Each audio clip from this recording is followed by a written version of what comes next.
بھارت کے اس وقت جو وزیر اعظم ہیں جب چیف منسٹر تھے تو ان کو ویسے ہی ان پہ ویزا بین لگ گیا تھا پوری دنیا میں انکلوڈنگ امریکہ اور یورپ میں. تو اسی کو وجوہات تو تھیں کہ اس قسم کے پرابلمز ان کو بھی فیس کرنے پڑے. تو ایسی کوئی بات نہیں ہے. ہمارے ہاں ایک مسئلہ یہ ہوا کہ افغانستان کی جنگ کی وجہ سے ہمیں بہت پرابلمز ہوئے. سوویت یونین کے آکوپیشن کے بعد 79 کے بعد ہماری نو ڈاؤٹ ہمارے لیے بہت پرابلمز کریٹ ہوئے. اور ابھی تک ہم ان مشکلات میں گرفتار ہیں.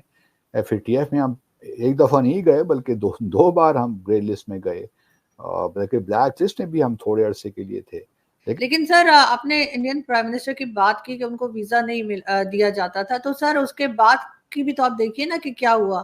اب ہر کنٹری انہیں ویزا دیتی ہے. امریکن پریزیڈنٹ ان کی کنٹری میں وزٹ کرتے ہیں، ان کو بلاتے ہیں. اسلامک کنٹریز کی اگر ہم بات کریں تو اسلامک کنٹریز ان کو اپنے آگے بڑے بڑے ایوارڈز جو ہیں وہ دے رہی ہیں.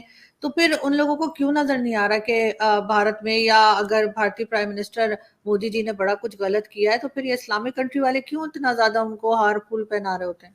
لیکن ہم نے اپنے قوانین کو بہتر کیا ہے، اور میں امید کرتا ہوں کہ جو بھی ہم نے پروسیجرز اپنے بنائے ہیں بہتر کیا ہے، ان پہ ہم چلتے رہیں گے. باقی یہ آپ مت سمجھیے کہ بھارت میں ایسے حالات نہیں ہیں. لیکن وہاں پہ جس قسم کی ملیٹنسی ہے، جس قسم کا ایکسٹریمزم ہے، وہ ہم سب جانتے ہیں. ورنہ گجرات میسیکر نہیں ہوتا. ابھی بھی جو اقلیتوں کے ساتھ ہو رہا ہے، چاہے مسلمان ہو یا منی پور میں جو کچھ ہو رہا ہے کرسچنس کے ساتھ، ان سے آپ سب واقف ہیں. دنیا واقف ہے. آپ کو BBC کی ڈاکومنٹری دکھانے نہیں دی جاتی بھارت منی پور میں جو اقلیتوں کے ساتھ ہو رہا ہے. تو سر مائنورٹیز کا تو خیر ہمارے یہاں بھی بہت برا حال ہے. چرچز تو ہم نے بھی جلائے تھے ابھی کچھ دن پہلے. پنجاب میں 20-21 چرچ جلا دیے گئے تھے. لوگوں کو یہاں بھی مارا جاتا ہے. ہندو بچیوں کو اٹھا کے یہاں بھی لے جایا جاتا ہے. بڑا کچھ ہوتا ہے. دیکھیے، جہاں تک پاکستان کا آپ نے ذکر کیا اقلیتوں کا، یہاں پہ اور بھارت میں بڑا فرق ہے. پاکستان میں اگر اقلیتوں کے خلاف کچھ ہوتا ہے، یہاں پہ گرجا گھروں کو کچھ لوگ ان کی جو ہے کیا کہنا چاہیے، ان کے خلاف کوئی اقدامات لیتے ہیں تو وہ ایک لوکل سطح پہ ہوتا ہے، افراد کی سطح پہ ہوتا ہے. اس میں حکومت کنائب نہیں کرتی. بھارت میں ذرا معاملہ ڈیفرنٹ ہے. بھارت میں تو حکومت ان چیزوں کو انکریج کر رہی ہے. آج کی جو حکومت ہے BJP کی، کہ وہ اقلیتوں کے مسلمانوں کے خلاف کام، وہاں پہ کوئی اس قسم کا ریاکشن حکومت کی جانب سے ہم نے نہیں دیکھا. ہمارے ہاں تو اگر کوئی اس قسم کی کارروائی کرتا ہے کرسچنس کے خلاف یا ہندوؤں کے خلاف بھی فار دیٹ میٹر، تو حکومت ایکشن میں ضرور آتی ہے.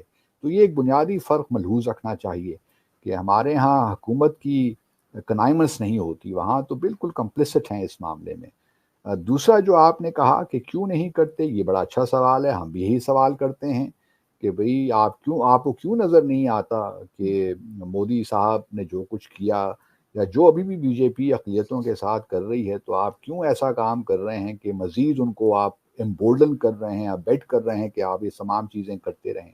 ہمارا بھی دنیا سے یہی سوال ہے، اور ہم امید کرتے ہیں کہ دنیا اپنا ریاکشن صحیح معنوں میں دکھائے گی. لیکن اس سے ایک بات یہ بالکل واضح ہوتی ہے کہ جو ہے اکنامک انٹرسٹ جو ہیں، جو اسٹریٹجک انٹرسٹ ہیں، وہ ڈومینیٹ کرتے ہیں. جو انٹرنیشنل ایک آرڈر بننا چاہیے تھا رولز پہ، پرنسپلز پہ، مورلز پہ، وہ نہیں ہے. جس کی لاٹھی اس کی بھینس والی بات ہے. تو یہ ہمیں انٹرنیشنل ریلیشنز میں نظر آتا ہے، اور یہ کوئی اچھنبے کی بات بھی نہیں ہے. یہ دنیا میں ہمیشہ سے ہوتا رہا ہے اور ہوتا رہے گا. تو اس لیے پاکستان کو چاہیے کہ اپنے آپ کو اندر سے مضبوط کرے، اپنی اکانومی کو مضبوط کرے، اپنے سیاسی حالات کو ٹھیک کرے. تو کوئی وجہ نہیں ہے کہ دنیا ہماری طرف بھی دیکھے گی، ہماری بات ہی مانے گی.